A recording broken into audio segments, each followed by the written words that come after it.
الحمد لله رب العالمين وصلى الله وسلم على سيدنا محمد وعلى آله وصحبه أجمعين وبعد. So inshallah today we're going to be doing the 92nd chapter or section of the reflections of Ibn al-Jawzi rahimahullah from his captured thoughts. Okay, so Bismillah, wassalatu wassalamu ala Rasulillah, amma ba'd. So just a way of quick recap for the ones who are here and for the ones who are joining. In the first week, we discussed and we better understood and unpacked what it means, as the Shaykh highlights, to capture our thoughts. So we learned that we notice the thoughts that take place for us and about us and with us before we obey them. We understood that the idea is we ground ourselves in getting closer to Allah subhanahu wa ta'ala through the responsibilities that are bestowed upon us and not by the emotions that these thoughts invoke. So fear, shame, etc. And for the ones who are here can relate to that, and then the Shaykh placed it very well. What we then did was, last week we unpacked what it means to have the right lenses, the right way of looking at life. So it's not about the things that I'm missing, because there's a whole list of that, and the things that I'm chasing or pursuing, but it's about being grateful for the things that I have and how I see them as the gift that they are. So today the goal is to, as the chapter highlights, is to better understand what it means to live a life of Amanah. So the Shaykh will explain this, and I'll let the conversation unfold from there, inshallah. So, who doesn't have access to the book? Who doesn't? If you don't, so can someone from the brothers who have it? Can you share it with the brothers who don't have it? And just open it up and read together. Okay. So let's begin then. Yeah, let's begin.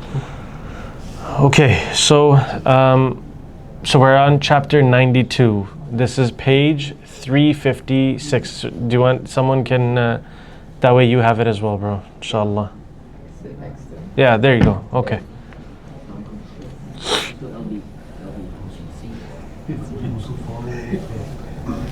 All right, boys. So,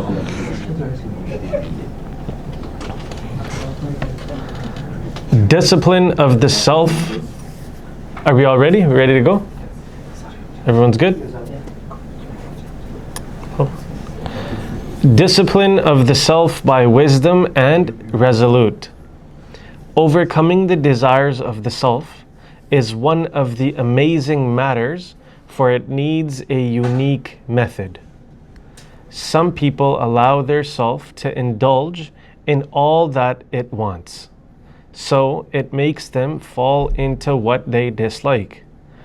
Others have exaggerated in opposing their self until they prevent it from its rights and are unjust towards it, compromising their worship accordingly. So, some have not fed it properly, so their bodies become too weak to fulfill its obligations. Others have made the self live in solitude until it becomes socially disoriented and causing it to miss out on obligations or virtues such as visiting a sick person or being good to the neighbor or indeed one's own mother. A resolute person is he whose self knows his high endeavors and his effort to preserve the principles. Hence, when he allows it to enjoy the lawful, it does not dare try stepping beyond the lines. Such a person deals with his self similar to a king who jokes with his soldiers without losing poise.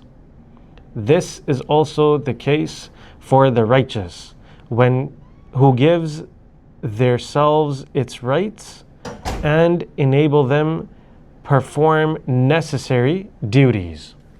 Okay. So let's break this down. The Arabic and English isn't lining up. So it's a very different chapter. It's a very different chapter. But It's a different chapter. yeah, not to say. Anyways, But the chapter number was the same, right? sorry? The chapter number? It's the same chapter, but it's totally But different. The translation then. No, it's a total different chapter. Anyways, let's start. So, overcoming the desires of the self, mujahadatun nafs, is one of the amazing matters where it needs a unique method, right?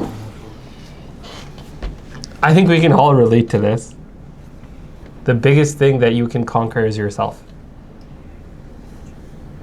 And I think Ibn Jawzi last week said it, that you don't know how difficult it is to ask someone else to change unless you've tried yourself. Like, the hardest thing to ask of yourself is to change, let alone someone else. So to willy-nilly think someone else will change, that's a tall ask. So he's saying, like, the most phenomenal thing that one can do is truly have self-discipline. Mujahid, to fight the lower self. Most difficult thing in this world. Some people allow their nafs, their self, to indulge in all that it wants. So it makes them fall into what they dislike.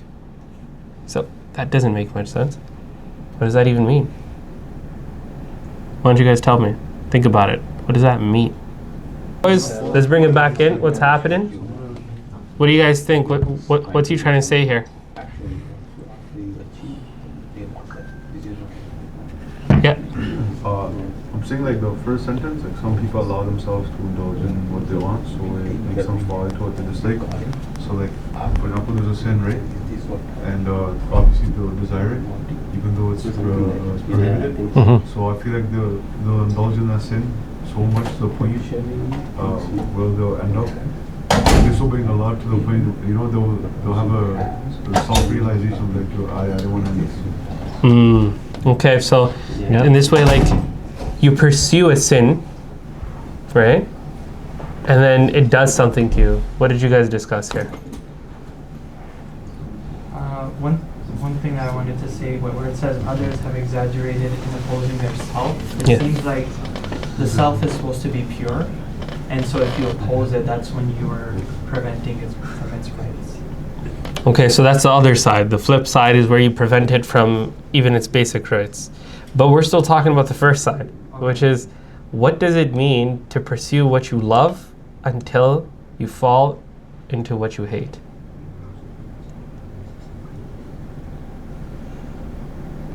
Any other thoughts that you guys had? Let's follow the thought that brother, your name again? Sorry? Talha. Let's follow the thought Talha had, which is when you're doing a sin, okay? You started it. It doesn't even need to be a sin, okay? Let's not think about a sin. Yeah. Let's think about any, like, full indulgence all the time, constantly, all the time. What's going to happen? What do you think happens when you indulge extravagantly? Yes. Like, you're eventually gonna grow out of it. You're going to hate it. Yeah. Not just grow out of it, there will come a point where you will despise where you are. And that can look like anything. It can look like wealth. It can look like, following women.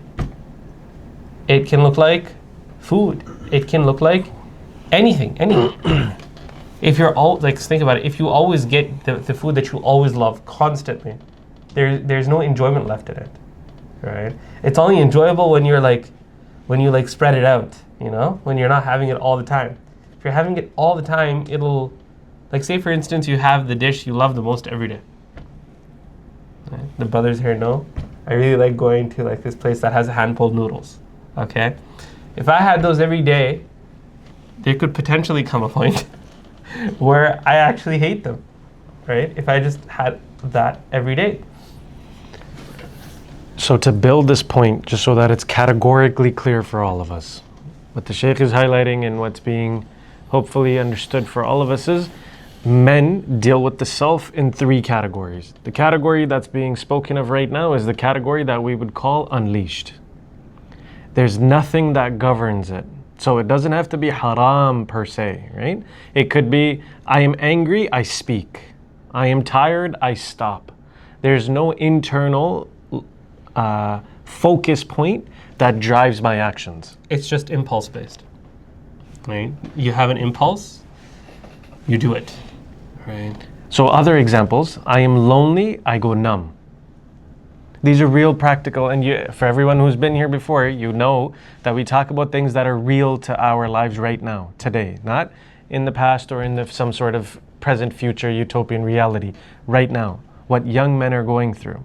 So these are all real experiences that some of us in the periphery, so some of us in our circles around us are going through. So how do we deal with that? The only way we deal with that is better understanding what it means to be a man in this day and age. And that's why we're unpacking this together. Like, abuse of substance, whether that's like pornography, whether that's like, other drugs, whether that's any sort of escape. I feel uneasy. I feel disconnected. I feel I can't fulfill myself. So what am I going to do?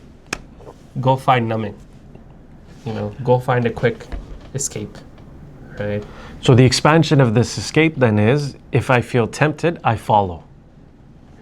Does that make sense, brothers? So I feel a sense of urge, and my nafs is telling me I'm going to go pursue that, right? Or if I feel fear towards something, like, I'm trying to be a better Muslim now, but X amount of people know me in a certain way, so I'm just going to avoid going to the masjid altogether.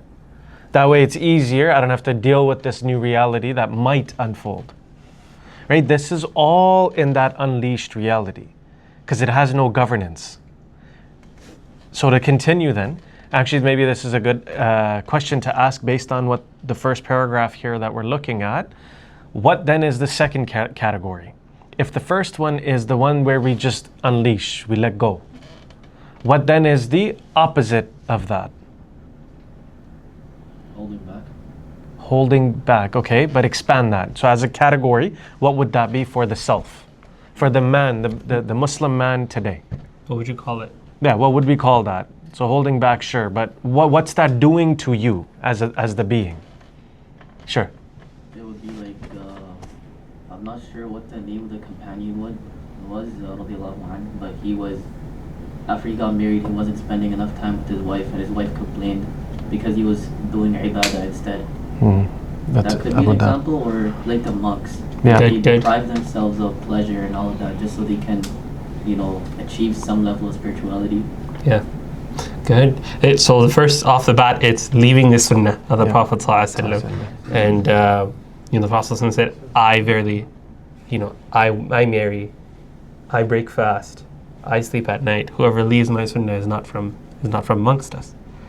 And so that's effectively, and what you end up doing, as you said, you're leaving, so you're basically crushing yourself, right? So you've crushed your desire to the point where there's nothing left of you, right?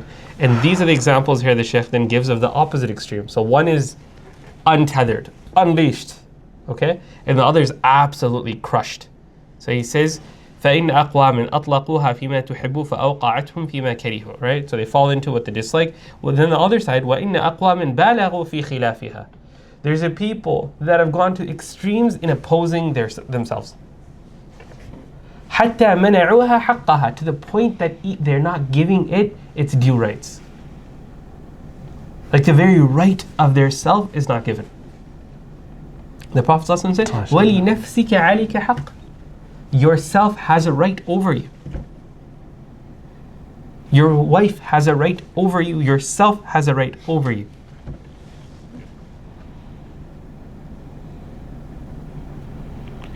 وَظَلَمُوهَا. So not only is it that they're holding back rights, this becomes self-oppression. وَأَثَّرَ ظُلْمُهُمْ لَهَا فِي تَعَبُّدَاتِهِمْ. And this oppression of self will show even in their worship. So coming back to the monk idea, they think that by going against what is natural, that they have achieved a higher level, but it shows in what they were supposed to do in the first place. They did it for worship, but what does it do? فَمِنْهُمْ مَنْ أَسَاءَ غِذَاءَهَا. Some will like do strict dietary restrictions, like how the monks do. The Hindus, what do? They don't eat meat, right? They don't have any of these things at all. So what does it do? They starts to cripple their body. You know, malnutrition is a very real situation, right? فأثر ذلك ضعف بدنها عن إقامة واجبها. It stops them from being able to do simple things. How many online fad vegetarian dietists have we seen that have ended up dying or ended up having to leave that type of diet? Why? Because first they said it's more natural, more organic, more this, more that. It used to be a big fad like 10 years ago, even recently, I think, right? And it killed people. You can't survive without like meat, without the things that Allah has given you to eat, right? And then what this does is that it stops them from even being able to do the basics that they're supposed to, the basic fard things. وَمِنْهُمْ مَنْ أَفْرَدَهَا فِي خَلْوَةٍ. Another way that they end up being excessive is a lot of people, they'll be like, you know what, I don't have good company, I don't have anyone good around me, which is not true, so I'm going to seclude myself. This is quite a topic we've discussed in a bit of detail in other classes. But seclusion can be extremely harmful. أثمرت الوحشة من الناس. It gives them social awkwardness. They become uneasy in social events. And subhanAllah, today we have online seclusion. We have people, how many people have we dealt with who are shut-ins? They don't want to leave their parents' basements and they just want to play games there, online. They can't face the world anymore. They feel uncomfortable going out. How many people have other sorts of seclusions of this nature? They're stuck, they're scrolling, but they're alone. And they feel so unhappy, but they keep going back to it. أثمرت الوحشة من الناس. They can't be around people anymore. وآلت إلى ترك فرض أو فضل.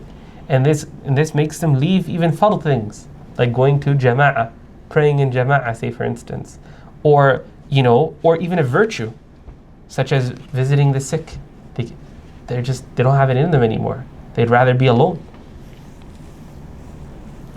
If you've ever tried to take out someone who's used to just being in their own room, I'm sure you all have experienced this with someone. It's very tough. Very, very hard. أو بر والدة. Some of them might go to such an extent that they're not even going to bother to take care of their own mothers, to go visit them, to go be with them when they're going through difficulties, because they had made their seclusion the be-all end-all. وَإِنَّمَا الْحَازِمُ. Okay, so who is the hazim? Hazim is one who takes his belt and tightens it. Okay, al-hazim. How does he translate this? A resolute person. Yes, the resolute person is من تعلم منه نفسه الجد وحفظ الأصول, who knows to be serious upon his principles. فإذا فسح لها في مباح لم تتجاسر أن تتعدى. Even if he does mubah things, he learns to hold himself back from what is haram, from going above, from being excessive. فيكون معها كالملك إذا مازح بعض جنده. He's like a king or a general that jests and jokes with his army, with his soldiers. فإنه لا ينبسط إليه الغلام فإن انبسط ذكر هيبة المملكة. But even though he is jesting and joking, that doesn't allow a young boy to confidently come and make fun of him.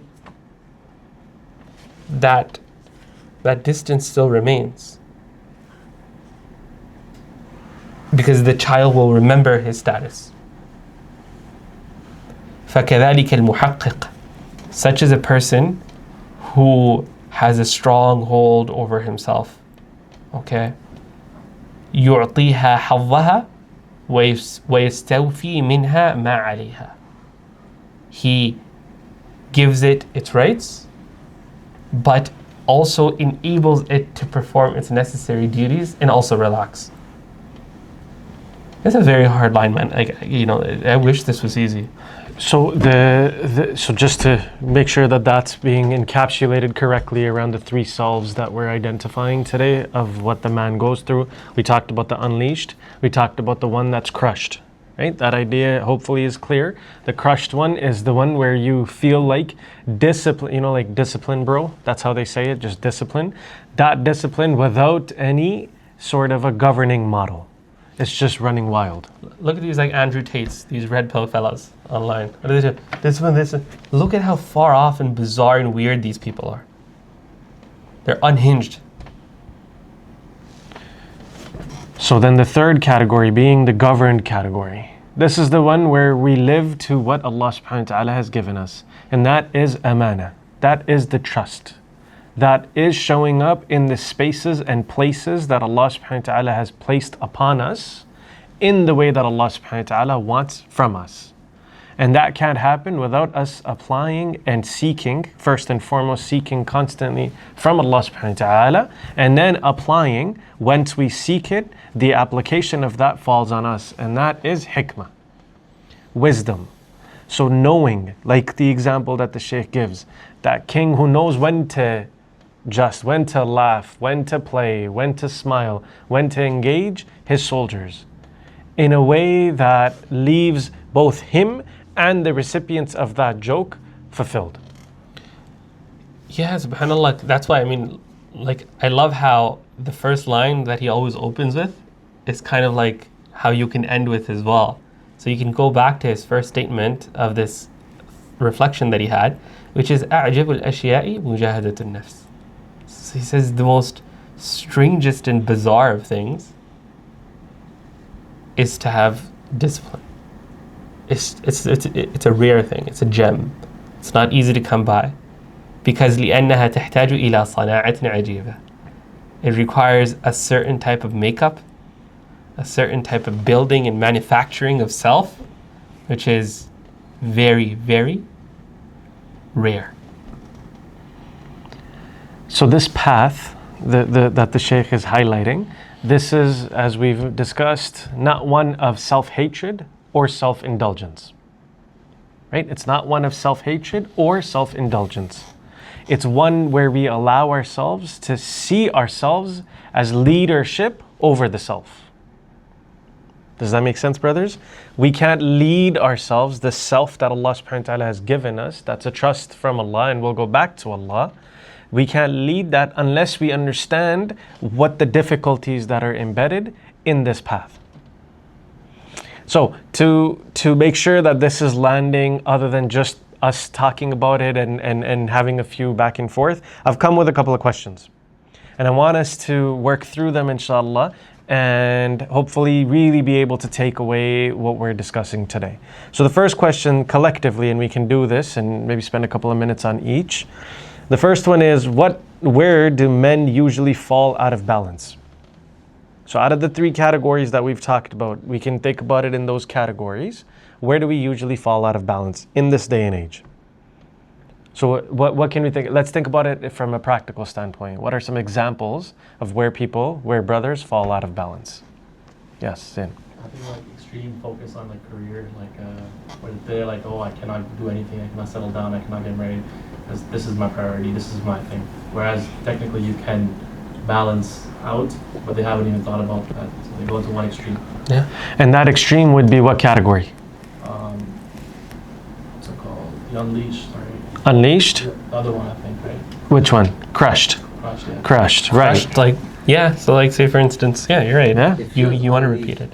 It feels unleashed. Okay, tell us why. Because you're like chasing your desire for more. Fair. It's like a desire you have, right? And you're willing to sacrifice your other stuff for it. Yeah. Right. Interesting. So is it possible that we can be oscillating between both? Is it possible that we could be sitting in one category 1 minute and the other another? Is that possible, brothers? Yeah. So ultimately, we recognize that both being in that space of where you crush yourself or you let yourself go without any guidelines and any guardrails are both not helpful, right? So it doesn't matter where you see yourself, how you categorically place yourself. If it doesn't serve our purpose of living to Amanah, it's not in our best interests. Okay, good. Other examples? Any other examples of where we fall short? Yeah. The brother mentioned crushed. I'd say unleashed as well. Oh yeah, for sure. You just like you just have to follow your desires and Yeah. end up in an extreme opposite. What other examples do you guys have outside of like career? What else do you feel like kind of really takes people? Yeah. I feel like this new wave, like in the past couple of years, like this grind culture. Just like, you just have to isolate yourself, you have to sit down, you can't do anything. Yeah. You just sit down, just work all day, every day. Yeah. Just for like, The hustle culture. Yeah, this is grind culture. Like, 100%. no balance. Yeah. 100%.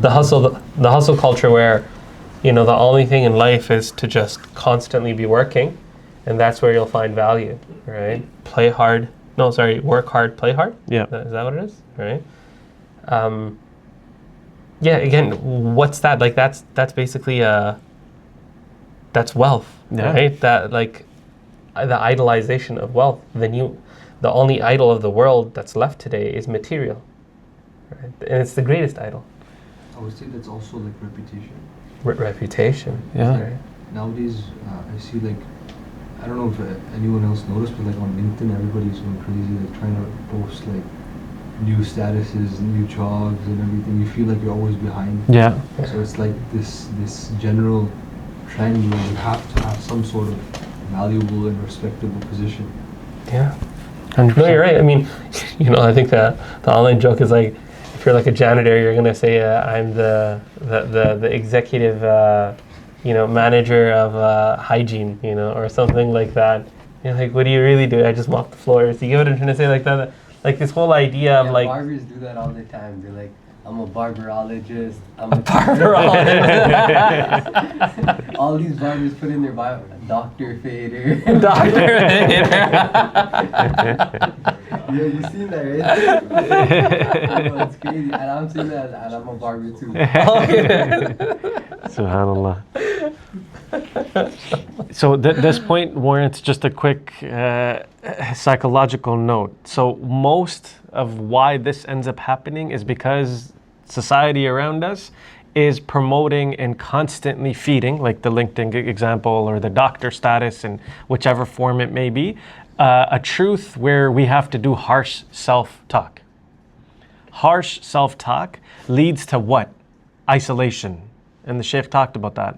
Isolation is, I want to keep it to me. I don't meet up to the metrics and the standards of the society around me. Therefore, I keep it to me. And Shaitan loves that. The more you are within yourself, the less you're going to come to your brother and say, hey, this is where I'm at, this is what's going on. The more you keep to yourself, the easier it is for you to slip. So the follow-up question to the question that was posed then is, what can look like a religious practice but is actually falling into the wrong category of the self? What can look like a religious practice but is actually not helpful, is detrimental? Again, just think about the three categories from today. So we have the unleashed, crushed, and governed. Which category? Actually, I said the question. Let's ponder it a little bit, inshallah. Can you repeat it one more time? He's saying what things can be seen as if they're religious and nice, but actually they end up hurting you quite a bit.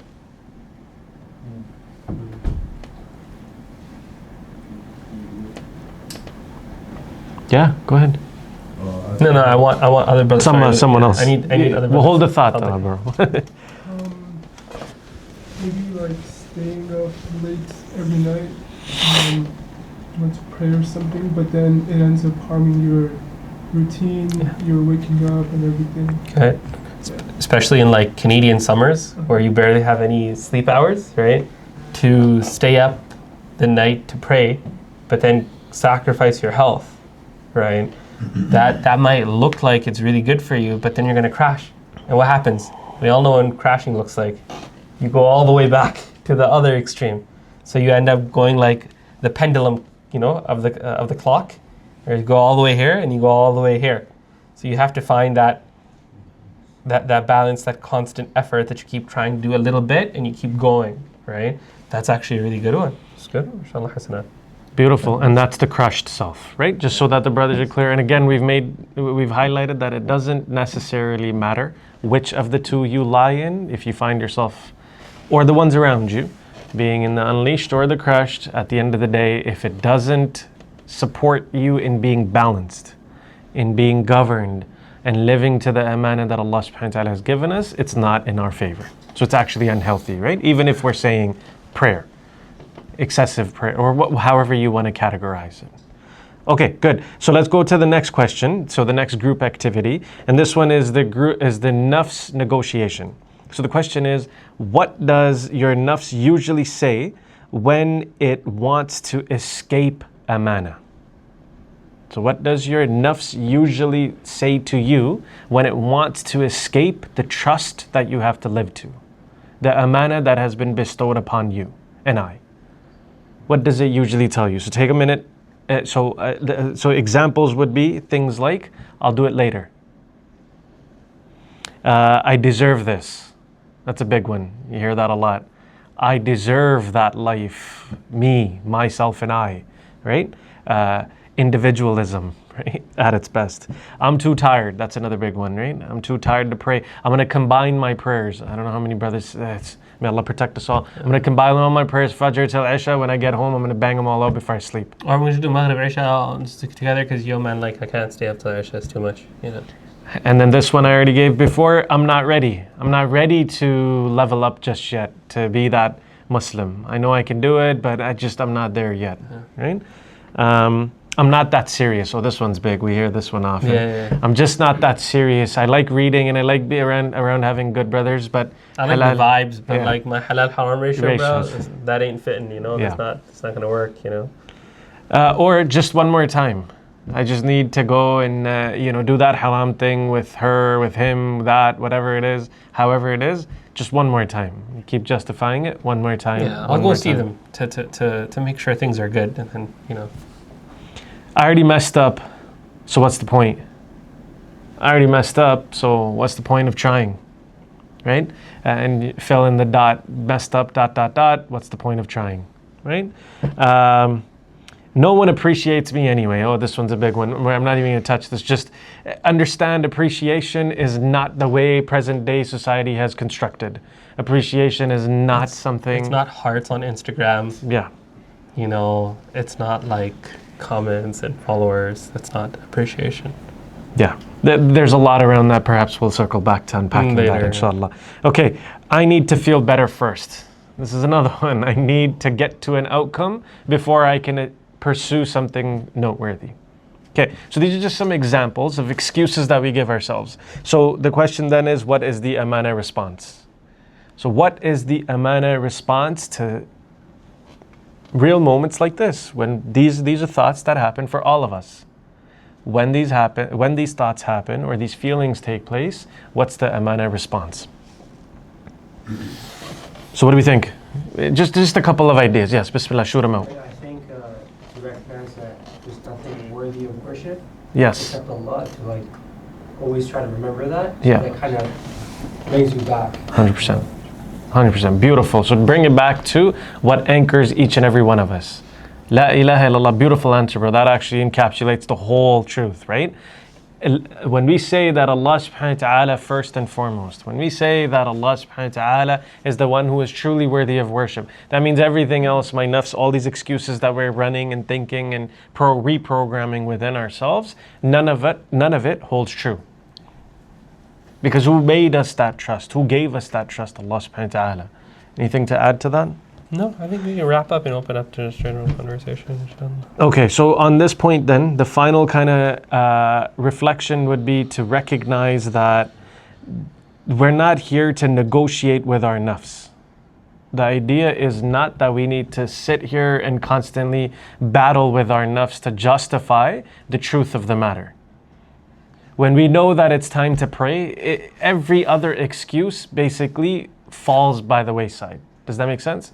There's no excuse, there's no rationale that trumps that truth. And when we look at life from that lens, that I am governed by the truth of Allah subhanahu wa ta'ala, la ilaha illallah, everything else becomes secondary. And so Allah subhanahu wa ta'ala, when we do it enough, and that's the interesting point of avoidance.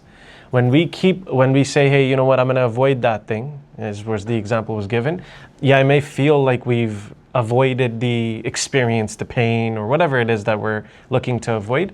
All we're doing, psychologically, emotionally, spiritually, in every way possible, is reinforcing that behavior. The more we engage with that avoidance, the more we will continue to pursue that, because it feels good, until it becomes part of who we are. And then change becomes that much harder. So again, the nafs is not something that we negotiate with. And Allah subhanahu wa ta'ala has given us that much power and control of ourselves, so long as we turn back to Allah and seek that from Allah subhanahu wa ta'ala. طيب, we'll wrap up inshallah. سبحانك اللهم وبحمدك نشهد أن لا إله إلا أنت نستغفرك ونتوب إليك. Inshallah, and we'll have just open discussions. بارك الله فيكم.